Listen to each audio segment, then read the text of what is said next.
Om Brahmanandam Paramasukram Kevalam Jnanamurtim Dandvaititam Gaganasadusham Tattvamashari Laksham Ekam Nityam Bimlamachalam Sarvadi Shakshi Bhutam Bhavatitam Tridguna Rahitam Sadgurum Tan Namami.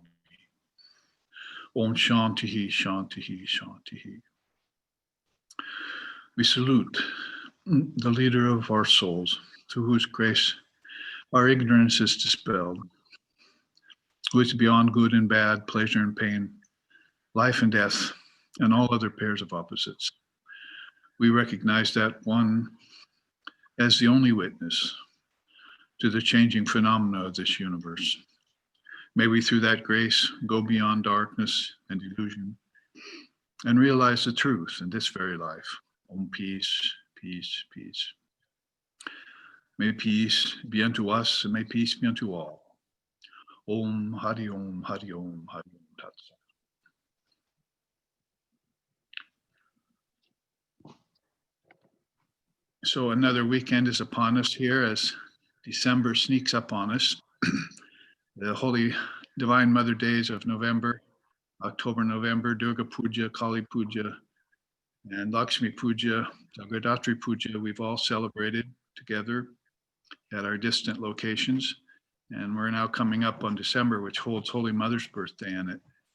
And we'll be meeting for a retreat here in Hawaii in January to celebrate that, and in December, and then go on to the new year in January.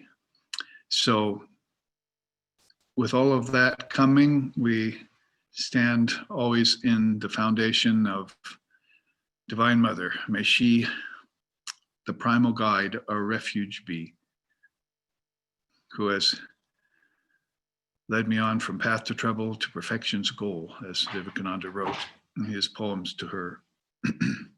And Shankara wrote hymns to her as well. So great non-dualists and monastics have also been on the trail of this Mahashakti throughout their lives and pointing out the efficacy of coming to know her deeply in a personal relationship within oneself as being the highest and best of all paths and the connector of all paths.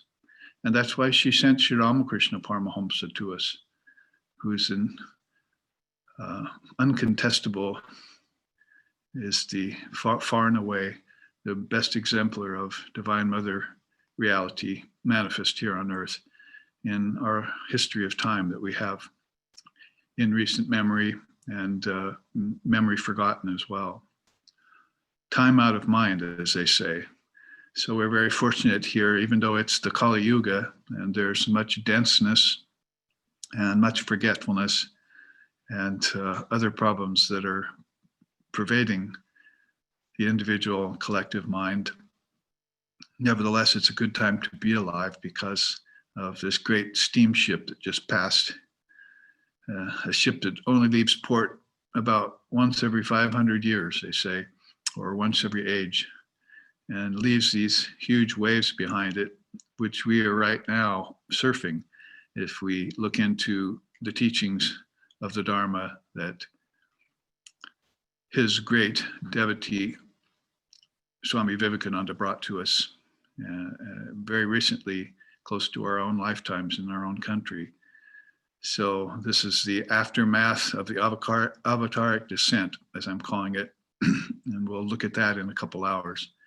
After we have an hour of satsang, an hour's break, and then an hour of looking at what I'm calling God blogs or Brahman bites, as condensed teachings of the Dharma that you can read in a couple paragraphs and then ruminate on easily enough.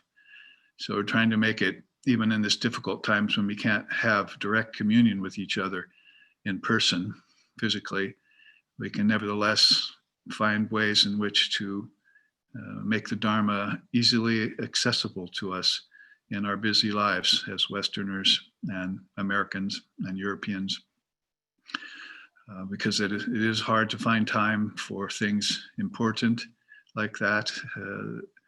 And Divine Mother always seems to disappear behind the scenes anyway, and it's hard to trace her. So you have to be very adamant and very resolved in order to bring her out of hiding. Even nature hides its essence in seeds. So all the great seers have noticed this power of covering herself, called Avarani Shakti, and how things get distorted too when she's not directly present, called vikshepa Shakti. But the Prakasha Shakti, the revelatory power, is something that they look into. Maybe they'll see it one time as a burning bush, or another time as a person walking along a road appearing to them, or appear as an image of Mother Kali in the temple coming alive to Sri Ramakrishna. So in whatever age or whatever era, you'll find these Prakasha Shakti, or the revelatory power, coming upon some few certain souls who have done their homework and prepared their minds for being both worthy and qualified to see such divine things, even out here in the external world, but of course, definitely within oneself. So I see we have a good host of people coming. Again, our Saturday satsang for an hour is become well peopled. So we are the people of that. So we should enter into some dialogue here called satsang, question answer. And I'm waiting for the first question already then, anyone who has it. And I'm going to be a contest between, there, Nick won, Abhinaya didn't. So it was going to be a contest or a toss up between those two, but Nick was first on the, he looks like a Zen abbot. You see, he came to Hawaii now, and he's like becoming all Zen on us, and shaving his head and putting on Zen clothes and talking about non-duality as if he's an expert already. So go ahead, what's your question? My question has to do with what you started the chant with this morning, actually. So once one transcends the gunas and all ignorance of the self is dispelled, do the gunas still have an effect on the three bodies? Yes, any embodied being carries with them the imprint of the three bodies. Thankfully, they also have imprinted upon them the self, or the atman, deeper than the gunas. And that's how they make them their way into the gunas and out of the gunas, and actually become master of the gunas and begin to use them for a profound purpose, rather than just falling victim to them all the time. Falling victim means being depressed or being too restless all the time, or enjoying balance without going deeper. That's called sattva. And sattva can be a gold chain, as Vivekananda said, whereas rajas and tamas particularly are iron chains. They all bind the soul, but the soul is, and that's at a very primordial level. But the soul continues to follow the gunas and bind itself further, like in a cocoon, and doesn't sometimes work its way out of that for a whole lifetime, or as we've been seeing by some of the teachings in Tibetan Book of the Dead and others that we've been studying recently, binds itself for more than one lifetime. And so you have systems like some schools of Buddhism coming along saying that it takes some 3 lifetimes to work one's way out. But Vivekananda said could do it in 6 months if you are a yogi and take up that practice and do it very intensely. So the gunas at a very cosmic level, of course, come as soon as unmanifested prakriti begins to sprout its seeds. And there's some sort of movement towards what tongue-in-cheek we call creation, which is really a projection from the cosmic mind. But then the gunas will go on permeating other levels of existence as the trickle-down process happens. That is, from the causal body, which we would call the cosmic mind, down to the subtle body, which we could call the collective mind, and then down to the individual, which we call the gross body, or the individual mind, the jiva. So as that process unfolds over time, cycles of time, all in the mind you, as this time unfolds its inexorable roots and tangles in the mind only. So when you're trying to get enlightenment, you're really actually trying to get beyond your own mind, which has projected all of this all around you. And in a kind of dream, they say, or what's called in Sanskrit sankalpa or vikalpa. That's a projection of mind out of desire to enjoy things. But the dichotomy is that all of those things that you're trying to enjoy out here have their seeds within you. So you were the one that projected them out here. And when you withdraw them again, that's just called returning yourself to the source.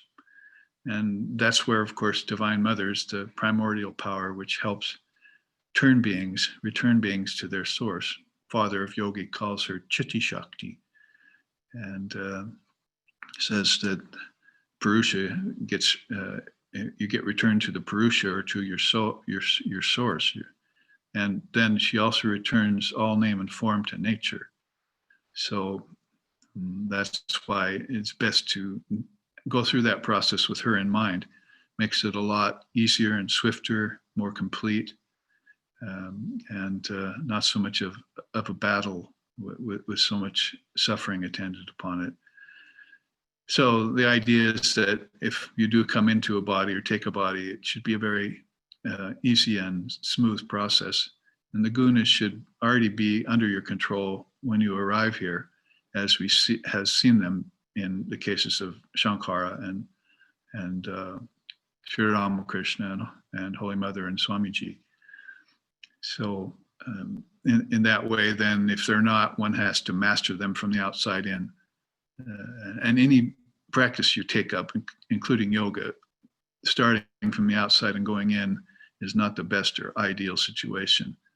It'd be better if you could already have your mind, your prana, your energy, and the gunas pretty much under your control when you arrive here into the body, which would mean you'd have to have had a conscious passing and a conscious birth. So that's working up towards what my teacher used to call a jivan mukta state. We have to produce a few jivan muktas in the West, because India has seen many of them come and go, and we're still in the intellectual frame of reference producing a few geniuses and scientists, but all of them attached to matter, as if they're still, as the Tibetan Book of the Dead says, wandering about like crazy people, stupidly in samsara. So they're all focused on the outward and have no inkling of where these things come from, where the origin of things. And so when you meditate, you take the trail of breadcrumbs from outward to inward, and all of that means, in order to do that successfully, you're going to have to come upon those gunas, probably at the outset, in the middle, and at the end, because in the end, that'll be the final thing you give back to Lord Brahma. Take these gunas back and take the whole creation back with them. And then I can get into non-dual bliss. Vilapya shantim paramam bhajasva, Shankar says, you get eternal peace and ecstatic bliss if you can dissolve things, not just dissolve some chemicals in a laboratory. It's not enough for enlightenment. You need to dissolve this whole process that you projected back into the mind that projected it. So not enough to be baptized by water. My teacher used to say, you have to be baptized by fire. And the fire is the path of yoga that destroys all things that are impediments. And then after that, dissolves all things that are projections of your own mind.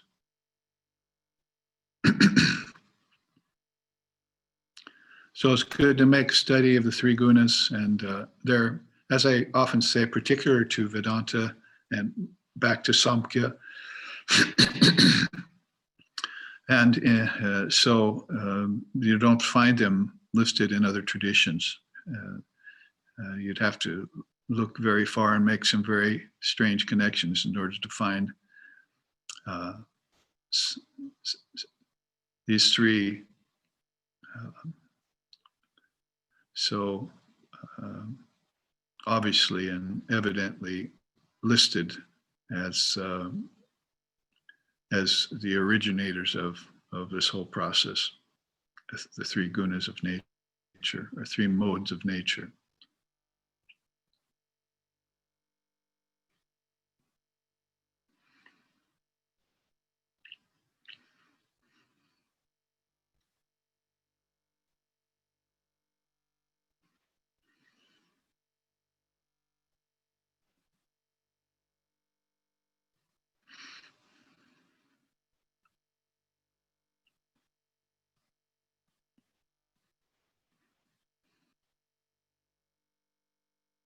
Are we done then? I have a question.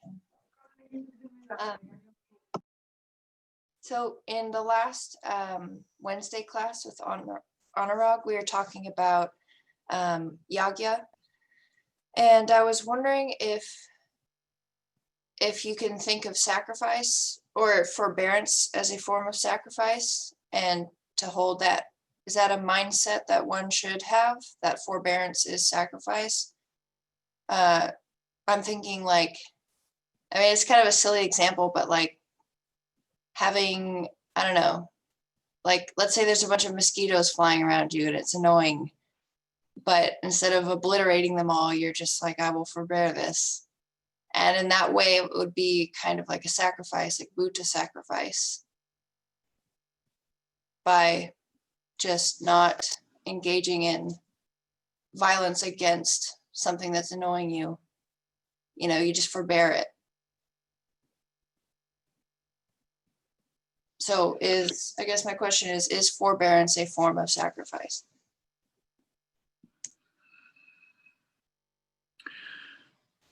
Yes, I would. You could make the connection. Maybe it's more of an austerity that you undertake, or before really you're very masterful. It's probably a necessity that most people need to learn. It's like it's a tool. It's a necessity. It's a sacrifice. It's an austerity. It's all those things. I wouldn't say that I would be so kind to the mosquitoes to forbear them. They don't, but things in life that are unbearable definitely need to be forborne. Forbearance is the default zone of the wise, they say. But in their case, the wise, they've seen God, and they know God exists, and they know God not only as with form, but as their own self. So therefore, when they still have to maintain a body, and then they know that the body is a separator from the Lord. No matter with form or beyond form, the body separates you away from reality. It's a covering or a false superimposition or an upadi or a sheath, a limitation. And so it's very strange why people are so attached to it to such an extent that they would not try and merge it in meditation every day and get beyond it and look at their subtle body maybe instead of just their physical body. But whatever the case may be, the wise forbear, and that's because they know that as long as they have the body, they can't be in perfect union with divine reality. So they have to always come back to this default zone called forbearance. And so that becomes an art to them. Whether they wear a grim face like a monk, or whether they wear a happy face like an abhakta or an ecstatic, nevertheless they're practicing a sort of forbearance. It's a sort of passing of time as wisely as one can do so, running out the wheels of one's prarabdha karma, Shankara calls it in the Viveka Chudamani. But do so at the same time trying to help others so that the time is used wisely. So it's like the hourglass has run out and they're ready at any time.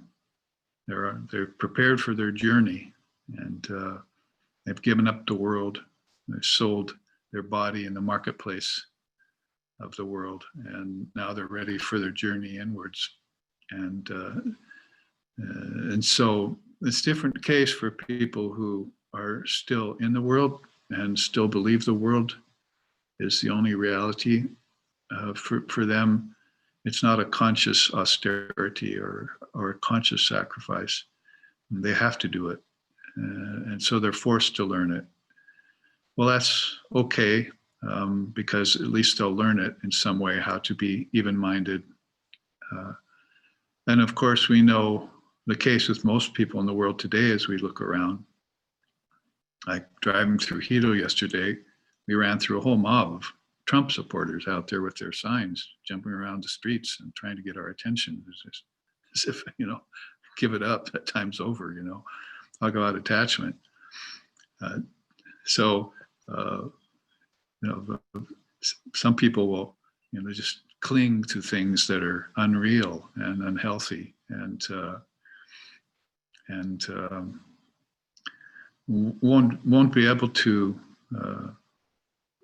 even form that muscle of discrimination or sacrifice or austerity or transcending gunas that won't occur to them, that's what they need to do. So they'll just have to suffer in Maya and form a habit of that.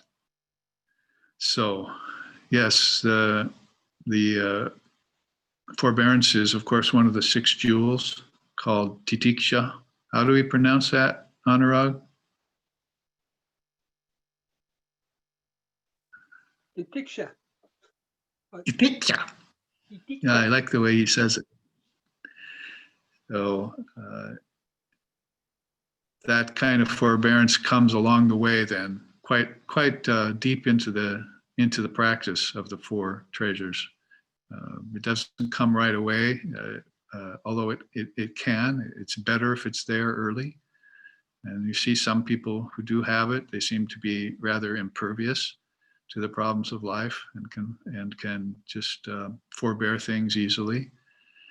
But otherwise, there is deeper levels of forbearance, like the body and getting old and death coming and so forth, and sufferings, a march of the armies of diseases, Sri Ram calls it in the Ramayana. Those things develop a deeper titiksha or forbearance later in life. So they're just tuning up the mind so they can give everything away at some point. Everything will be taken away. I think of Baba Trinima in San Francisco, and recently she had everything taken away from her, everything just gone like that. And now she's in a home, you see, and not a thing left in her life. No practice, no house, no possessions, poof, like that. And I visited her, and she's just as even-minded and the same as she was when she had all those things. So she must have had some very powerful forbearance, as all of us know, early on in the game, and just was living in it all the time. So it's better to, as Holy Mother said, it's better to practice these things early in life, because later in life, your energy is not flowing so well sometimes, and it's harder to attain things. So things that you want to do, like pilgrimages and austerities and study of scriptures and things like that, when your mind is good and resilient and your memory's good, it's best to master those things early, and then later on, the forbearance will be more natural like that.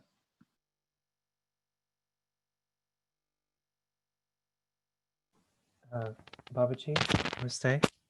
Yes. I have a question. You were saying that forbearance, after a while, it doesn't become a conscious action. Would you say that is also a conscious action, awakening the Kundalini Shakti? If is it something that happens on its own accord, or is it something that has to be consciously, well, I guess consciously done? Yeah. Yeah, Is that well, you must not have been listening because I already answered that question twice. For people who are not yet very spiritually advanced, then forbearance will be forced upon them. The difficult things of life will come to them, and it will be they'll get all emotional about it. They'll get into many reactions. They'll say, "Why me?" You know, our old teaching of the people who are worldly say, "Why me?" And the seeker says, "Who am I?" And the realized soul says, "I am." So there's 3 levels there of forbearance in a sense. But then it's more natural then in the case of a person who's been seeking all their life, or maybe who arrived on the scene with the body-mind mechanism intact.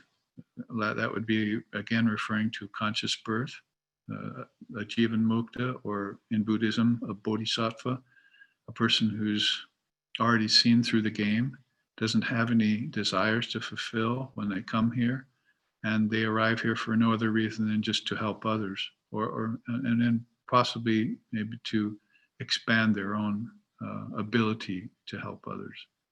As in Bodhisattva life, there's 10 stages of Buddhism, 10 stages of Bodhisattvahood, called the 10 Pure Lands.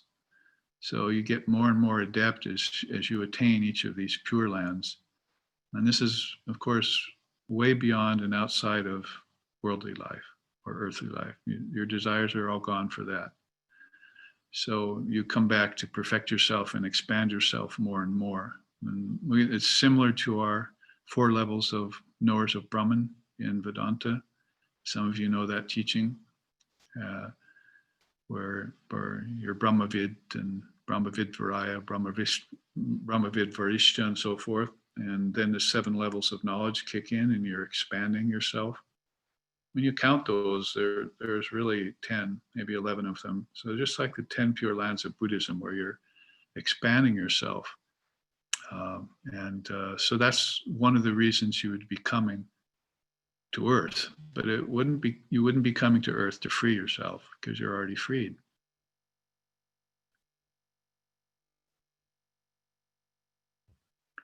And you wouldn't be coming to Earth to suffer, because suffering is an illusion. And you wouldn't be coming to Earth to live and die, because birth and death are both illusions too. You just know yourself as the one ever existing consciousness, one without a second.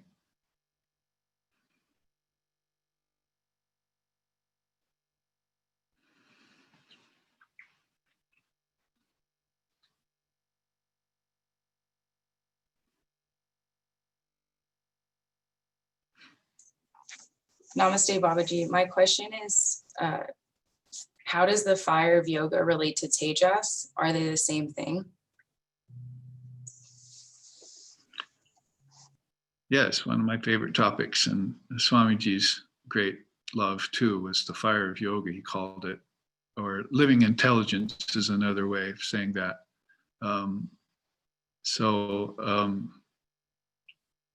Tejas is ojas refined, and ojas is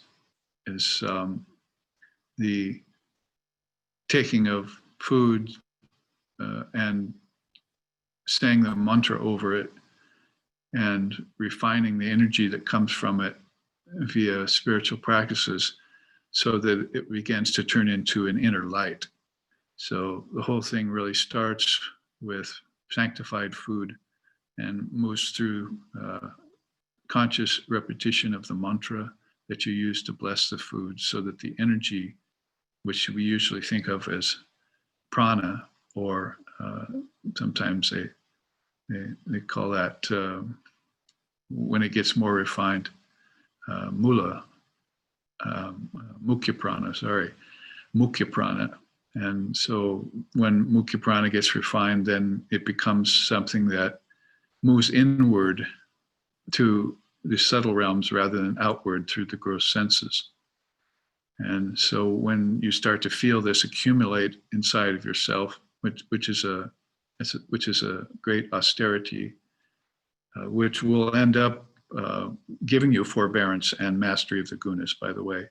All these things are coming when you begin to store up subtle energy inside yourself rather than expend it or fritter it away even on outer things that don't fulfill you and actually weaken your prana and your inner fabric. So when you feel this mukhya prana moving inward and starts to store up, and you're doing certain exercises, like even breathing exercises and so forth, and you're using your mind to bring this energy up the spine, as it were, not the center to center, inward, and then it turns into ojas, and this ojas is what some disciples of great souls have seen as a light coming out of them. I think a contemporary word in our day and time here in America would be an aura. Well, they have an aura around them.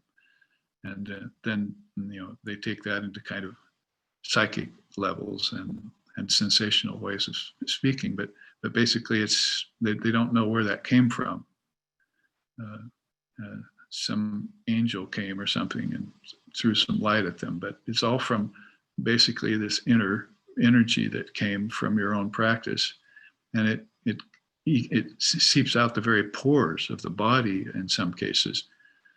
And that's like one of the ways you'll see a disembodied soul appear to you. Like I said, like a burning bush or Christ on the road to Damascus and so forth, is that they're able to throw this light from ojas and manifest it at certain levels of existence, so that some certain beings who have eyes to see can see that, and then it would turn into what you said, Tejas. And when it becomes Tejas, then the soul becomes very adept, has very skillful means at awakening others, and that wasn't necessarily there in the ojas stage, but in the Tejas stage, that's that fire of yoga, or that living intelligence by which even words from a soul like that, vak diksha, or placing of hand on a head, hasta diksha, or the utterance of a mantra in the ear, mantra diksha, is a kind of transference of that tejas into the bodies and minds of other beings. And depending on the preparedness of the aspirant, they will awaken either right away or over time, slowly. The Holy Mother said the more they practice with the mantra when they get it, the more quicker they'll awaken. But if it takes longer and they're just going slowly about it, then the awakening will come slower. The problem with slow awakening is the risk of time. Time wounds all heals, is my saying here. So, you wait too much on time. It's back to what Holy Mother said. It's better if you do these things quick and early, get them under your belt, because then you can go on to the real purpose of life, which is about celebrating God realization with others. And so if you have Tejas, you can do that very readily. They're able to awaken people. It's a very, very difficult thing to pull a person out of Maya. Extremely difficult. And it's even adept teachers have a hard time doing it. because beings are so ensconced in it for lifetimes, and they won't move. So can't awaken them. So hopefully there's been some preparation done by the soul before they come to a teacher, and then the whole thing can go about at a decent pace, at least. And in this lifetime, what to speak of 6 months, in this lifetime, a person will awaken to their true nature and see through the dream of relative existence.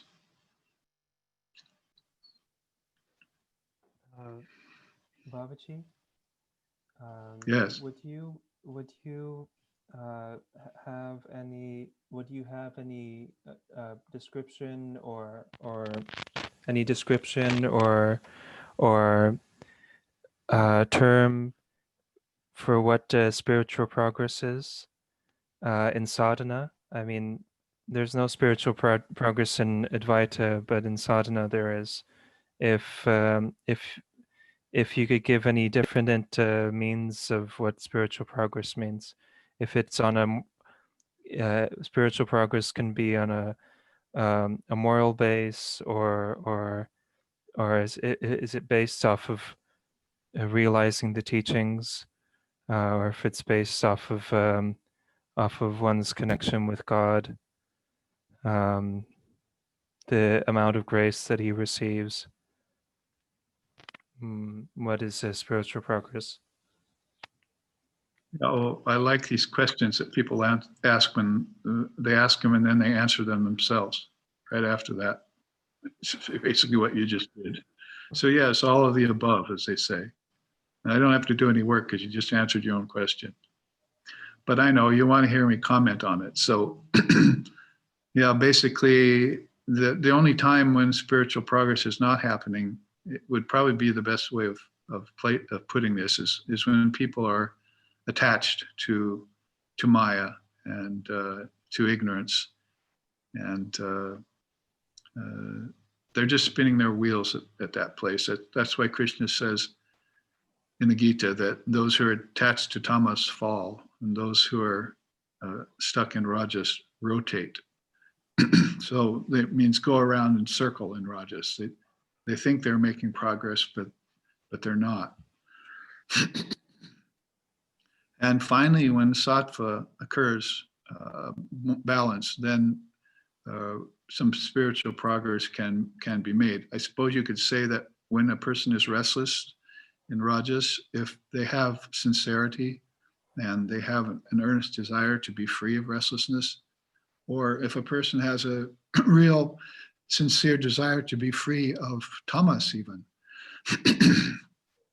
then that sort of changes the whole picture, the whole chemistry of the situation. So it has to have, according to Sri Ramakrishna, this longing to be free. And that happens to different temperaments. His way of putting it was longing to see God, to see and know God. But there's other kinds of longing that people don't necessarily take the help of God. They might just long to be free of suffering. And so sometimes that alone can help them make a few steps on the path. And that's the premise in which Lord Kapila of the Samkhya tradition and Patanjali of the yoga tradition, they all, and Lord Buddha too, they all felt, we're not going to tell them about God. Because most people don't really know God or believe in God. Sometimes God's even a problem in religion,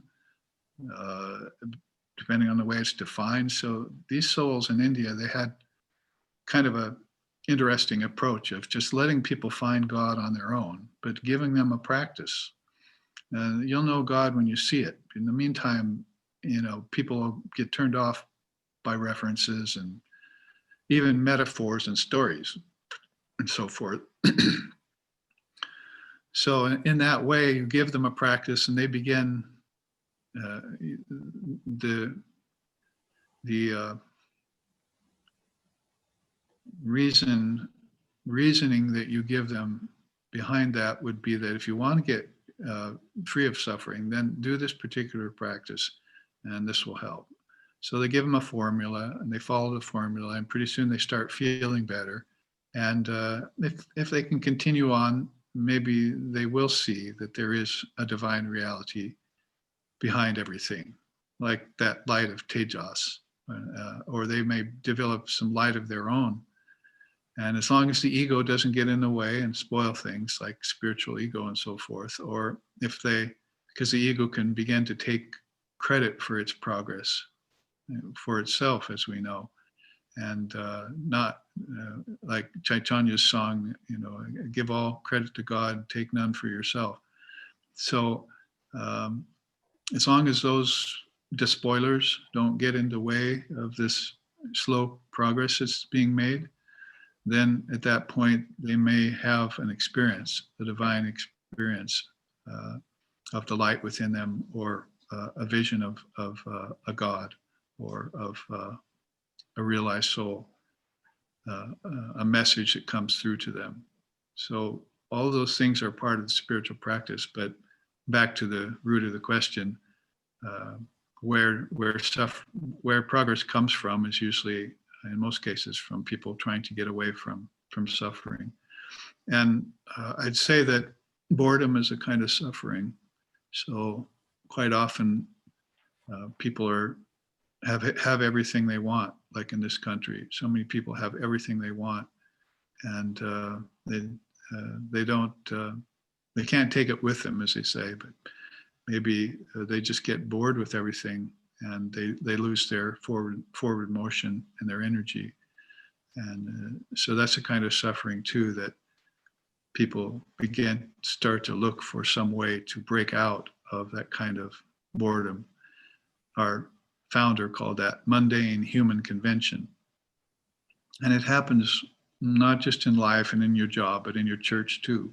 It's very commonplace and not inspiring. So looking with enthusiasm towards the divine experiment of spiritual life, the adventure of consciousness is what it's called.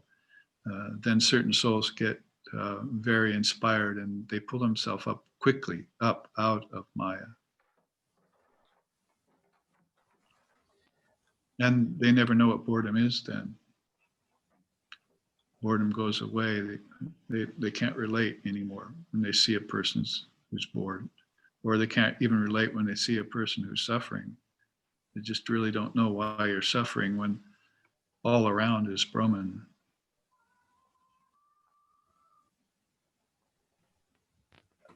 Sorry, I forgot to unmute myself.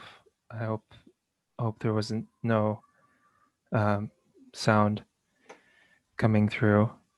I asked this question, partially the reason why I asked this question was its relation to time. Like usually people, they gain more inspiration in spiritual life when they see that they have a success in their spiritual practices, or when they get the fruits of their spiritual practice, then they feel that that there's a real meaning for their practice, because they actually know what it produces or what it reveals. And I was just thinking in terms of this, and in terms of time, how it relates to time nowadays. Mm-hmm. Yeah, spiritual success is different than worldly success. But the worldly success, people get excited about it, but then they're quite often looking for the next job or the next level of wage, higher wages, or the next higher position and so forth. So it kind of takes you on. It's like that God blog I put out last week. It's called Take That Body, Go to That School, Learn That Trade, Get That Job, Make That Money, and Lose Your Memory. All those things make you lose your divine memory, according to Father of Yoga. So those people who took a body and learned a trade and are making money and so forth, if they can hopefully keep memory of the Lord with them all the time, then they're saved. And after you're saved, you can get liberated. There's a difference between salvation and liberation. And so we have to keep that in mind when we look at these great souls like Sri Ramakrishna and Swamiji. These were fully liberated beings, and they came here of their own accord for our sakes, and maybe to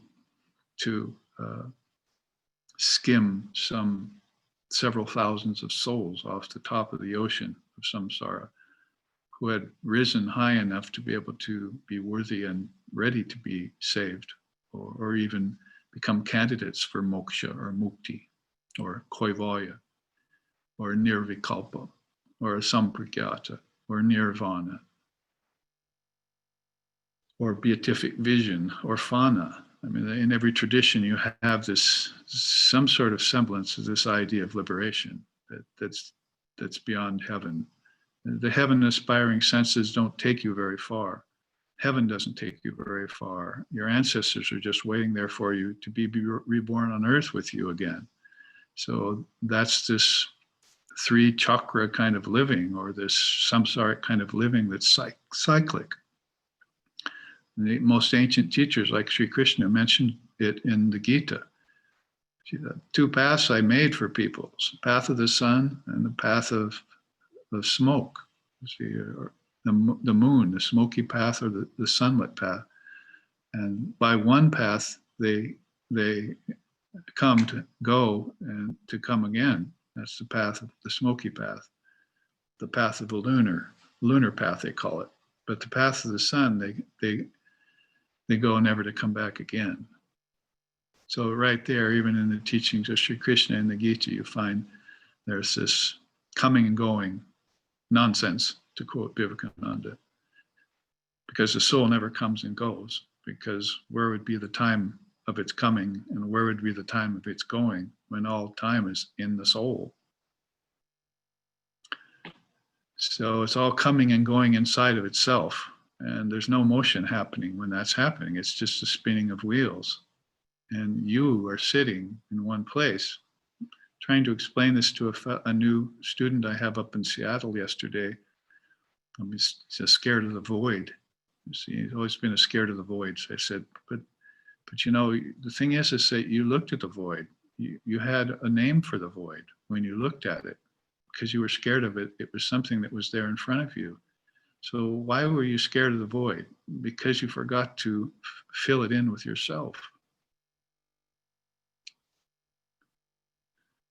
If you come to a place where there's no objects and no time and no space, and it's just openness, then you're what's left. You've actually found yourself, but you're still not looking at yourself. Your gaze is still turned outward.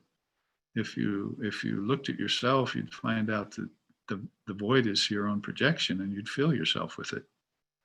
Or you'd fill it with yourself. So people are always forgetting to account for their self. If they see something like that, they'll put a god there, or a goddess, or they'll put some demons or devils there, or they'll put some premature, immature sense of non-duality there. You don't need to. You just need to look at it. That's what self-realization is. The whole thing is your very self. That's all. And so look at yourself, get used to yourself, love yourself, and then everything else will be pleased.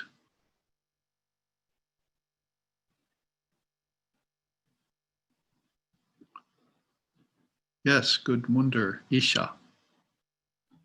Namaste, Babaji. Yeah, I was basically thinking about asking you about the 6 qualities of Ishvara. Did you hear me, or? Yes, I can. Was that your question, or you're gonna? Yeah, maybe about commenting further on how they were manifested in maybe Ramakrishna and Vivekananda. That was probably a question I thought about in the beginning. If you could comment on that, that'd be great. Well, it's of course a long and multifaceted subject, but do you have the new Footfalls book yet? No, I haven't. I'm yet to buy it. Yeah, if you get one of those, of course, you'll find several pages dedicated to running commentary on the six. But it's also called the Six Powers of God. And it's a beautiful teaching. I get just to comment quickly and lightly on it. The beautiful teaching is that Sri Ramakrishna calls the world and calls the living beings some of those powers of Ishvara.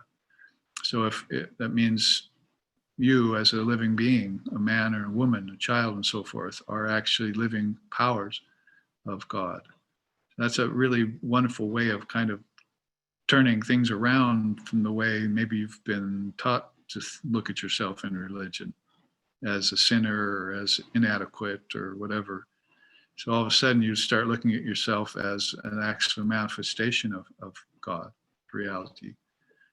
And one of the other powers of Ishvara is intelligence. So we were just talking about fire of yoga and living intelligence and so forth. So it shows that the divine beings, the luminaries of India, seers and rishis and so forth, have this long-running relationship and love of intelligence as being the first sign of the presence of God. So, I mean, basically, you can do rituals and you can do other forms of practice, but is really when all of a sudden your intelligence gets very refined and you feel definitely or deeply the presence of divine reality inside of you, inside of your heart and mind, as we were chanting this morning after our early morning meditation here at Badranath. So when you feel that intelligence begin to resonate and express itself, radiate out of you, and it's also calling inside of you, maybe in the form of the sound of the word Om, you hear that internal hum that's going on, then you know that the first sign of that is intelligence, and it would even be beyond sattva then. It's good to say study the scriptures when you're in sattva, but it's better to study the scriptures when you have this living intelligence, and everything becomes an open book to you, anything you read. And because you probably had the experience, many practitioners in the early time when they would read a sloka or two from a scripture in your 20s or something, and then you would be very fascinated by it. The next day you'd read the same scriptures, same slokas, and you'd be bored with them. So there was definitely a change in your mind over 24 hours that was, at the behest of nature, dawning these dubious gifts of the Gunas upon you. It would seem like sattva would be a great thing once you suffered rajas and tamas, but then to keep sattva is a difficult thing because rajas and tamas come dancing back. So I'm saying here that living intelligence gets rid of the gunas for all time, and you become a Trigunatita, like one of the images back and back of me here, the Swami Trigunatitananda. You've mastered them. So it's not only that you don't know what boredom is, you also don't know what ignorance is. And you find marvelously that all questions are answered by your own intelligence. If the problems are in the mind, the answers are in the intellect, or the intelligence. So that's a living verity, not just something that you use for making money or getting a job or gathering facts that in the end don't really have any effect on you, help you get enlightenment or anything. They'll actually be a burden on you. You'd be weighed down by a lot of facts and figures and so forth at the time of your passing. So you'll know the difference then between things of nature and gunic elements when you experience this living intelligence, which is one of the 6 powers of God. So Sri Ramakrishna was very good at bringing out those kinds of teachings from the Hindu scriptures and Vedic and Tantric and Yogic scriptures, so that we could think about them in this day and age, and they wouldn't just remain buried and we never come upon them. Have to sort of get into the mind like a gold miner, start gathering some of these nuggets and possessing them, owning them, and feeling oneself to be immeasurably, infinitely wealthy with the entire terrain of pure conscious awareness. But lack of going out and making some effort to find those things is the rust of households and monasteries, as Lord Buddha said.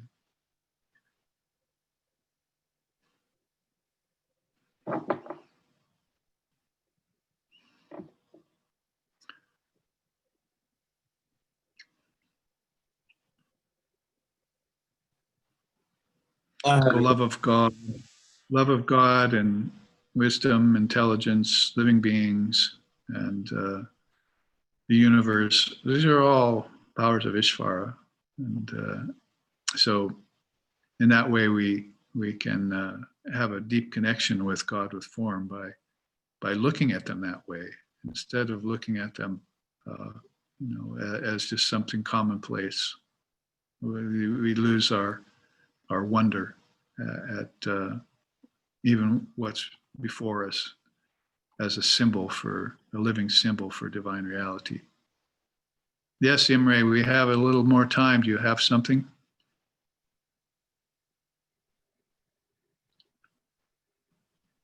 Imre? Yeah, namaste. Thank you, Babaji. Yes, so thank you. And thank you, Nolan, since we were just raising hands together. The thing is that I was wondering when you were talking that the fire of yoga and living intelligence, how do they relate, or is there so can you just shed some light on this in how we can differentiate or how we can relate them?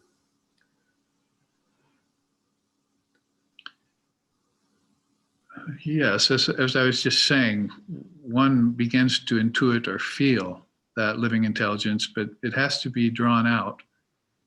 There's another Sanskrit word that relates to them called pratibha.